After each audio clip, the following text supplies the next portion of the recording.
तकरीबन 5 में एक बच्चा सिजेरियन से पैदा होता है, जिनमें से 2/3 अनपेक्षित होते हैं। अगर आप सिजेरियन की उम्मीद ना भी कर रही हों, आपको ये फिल्म लाभदायक लगेगी। आपकी डिलीवरी की सुबह आपको चेक इन किया जाएगा और फिर आपको गाउन और दबाव वाले मोजे पहनाए जाएंगे। आपके पति को भी थिएटर में डालने वाले कपड़े दिए जाएंगे। जब आप ऑपरेशन थिएटर में आएंगी तो आप उस टीम से मिलेंगी जो आपका ध्यान रखेंगी। इस टीम के सभी सदस्य आपको और आपके बच्चे को आरामदायक और सुरक्षित रखेंगे। आपके एनेस्थेटिस्ट आपकी हाथ में एक पतली प्लास्टिक की ट्यूब जिसका की नाम कैनुला है डालेंगे। इसके द्वारा आपको जल और दवाइयाँ दी जा सकती हैं। ऑपरेशन के दौरान आपकी दिल की धड़कन, ब्लड प्रेशर और ऑक्सीजन को जांचा जाएगा। आप अपनी गाउन को ऐसे डाल सकती हैं ताकि जैसे ही बच्चा पैदा हो आप उसे अपनी छाती से लगा लें। ज़्यादातर माएँ अपने बच्चे के जन्म का पूरा अनुभव करना चाहती हैं, इसीलिए स्पाइनल एक लोकप्रिय किस्म का एनेस्थेटिक है। इसमें एनेस्थेटिस्ट आपके पीठ के नीचे के भाग में एक पतली सुई लगाकर दर्द हटाने वाली दवाई देंगे। ये आपके और आपके बच्चे के लिए पूरी तरीके से सुरक्षित है। हो सकता है आपका सिजेरियन सेक्शन लेबर के दौरान हो, और अगर आपने पहले से ही एपिड्यूरल लगाया हो तो इसी प्लास्टिक ट्यूब को दवाई देने के लिए इस्तेमाल किया जा सकता है।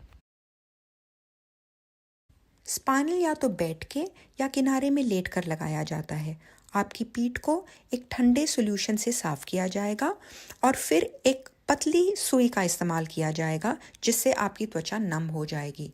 फिर स्पाइनल की नील के दौरान हो सकता है आप पीठ में कुछ प्रेशर महसूस करें।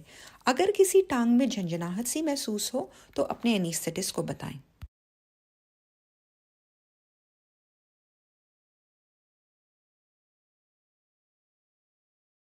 जब आपकी स्पाइनल का पूरा असर हो जाएगा तो आपके शरीर का नीचे का भाग कुछ गर्म महसूस होने लगेगा, जैसे कि आप किसी गर्म सीट पर बैठी हों। आपका पेट और टांगें कुछ अजीब सी महसूस होंगी और आपके एनेस्थेटिस्ट इसे एक ठंडा स्प्रे यूज करके पूरा चेक करेंगे। कुछ किस्सों में सिजेरियन की ज़रूरत शीघ्रता से होती है। ऐसे में जनरल एनेस्थीसिया की ज़रूरत पड़ती है।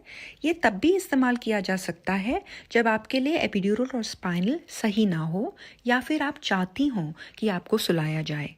ऐसे में आपके पति को एक अलग कमरे में रखा जाएगा और आपके जागने तक आपकी मिडवाइफ आपके बच्चे का ध्यान रखेंगी।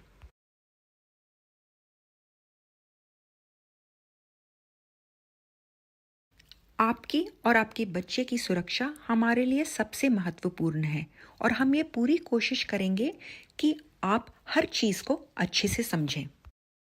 एनेस्थेटिक के दौरान आपकी मिडवाइफ मूत्र के स्थान पर एक पतली प्लास्टिक की ट्यूब डालेंगी और इन्फेक्शन कम करने के लिए आपको दवाई भी देंगी।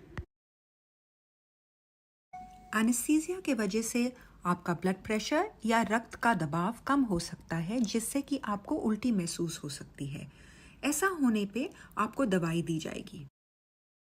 सिजेरियन सेक्शन के दौरान आपको पेट में कुछ दबाव या खिंचाई सी महसूस हो सकती है। अगर ये आपको असुविधाजनक लगे तो अपने एनेस्थेटिस्ट को बताएं और वो आपको इसके लिए दवाई दे सकते हैं या फिर आपको जनरल एनेस्थीसिया की ज़रूरत पड़ सकती है।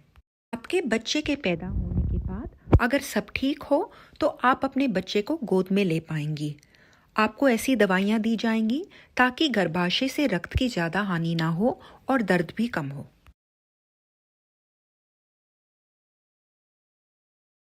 ऑपरेशन के बाद आधे घंटे के लिए आपकी और आपकी बच्चे की रिकवरी में निगरानी की जाएगी। इस समय आप खा और पी भी सकती हैं और चाहें तो स्तनपान भी प्रारंभ कर सकती हैं।